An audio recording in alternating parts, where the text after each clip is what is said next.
وادی کشمیر میں ٹھٹھرتی سردیوں کا سلسلہ جاری رہتے ہوئے سری نگر میں رواں سیزن کی اب تک کی ایک اور سرد ترین رات ہوئی ہے ریکارڈ۔ بھارتیہ جنتا پارٹی نے وزیر اعظم نریندر مودی کو راون کہنے پر کانگریس کے صدر ملکارجن کھڑگے پر سخت جوابی کیا حملہ اور کہا کھڑگے سونیا گاندھی اور راہل کی بول رہے ہیں زبان اور انہیں گجرات کی عوام سے اس کا ملے گا جواب۔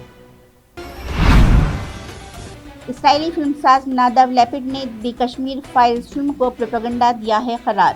گوا میں 53ویں international film festival of India کے اختتام پر انہوں نے کہا کہ فیسٹیول میں اس طرح کی فلم دکھائی جانے سے ہم ہیں پریشان۔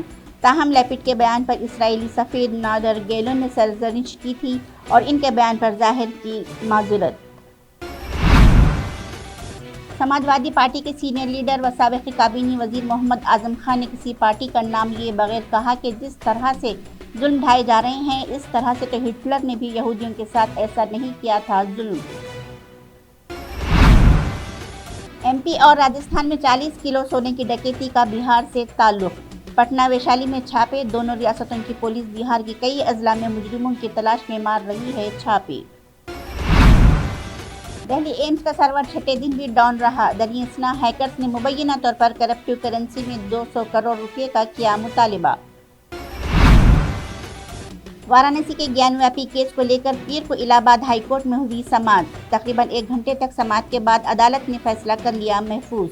گیان واپی کیمپس کے اے ایس آئی کو سروے کرانے کے حکم سے متعلق معاملے میں مسلم فریق کی طرف سے دائر درخواستوں پر ہائی کورٹ میں سماعت ہو گئی ہے مکمل۔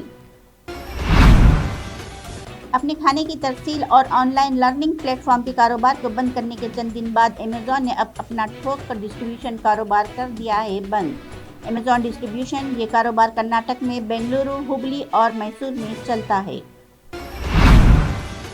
اڈانی گروپ کے chairman Gautam Adani Forbes India کی 100 امیر ترین فہرست 2022 میں ہیں سر فہرست، کیونکہ اس سال ان کی دولت ہو گئی ہے دگنی۔ 150 بلین امریکی ڈالر کی مجموعی مالیت کے ساتھ 60 سالہ بھارتی تاجر نے ریلائنس انڈسٹریز لمیٹڈ کے چیئرمین اور مینیجنگ ڈائریکٹر مکیش امبانی کو چھوڑ دیا ہے پیچھے۔ کرناٹک میں بی جے پی کے ایک ایم ایل اے نے ہندو کارکنوں کی طرف سے بنگلورو میں سبرامنیشور میلے کے دوران مسلم تاجروں کو اپنا کاروبار کرنے سے بائیکاٹ کرنے کی کال کے خلاف کارروائی کا دیا ہے انتباہ۔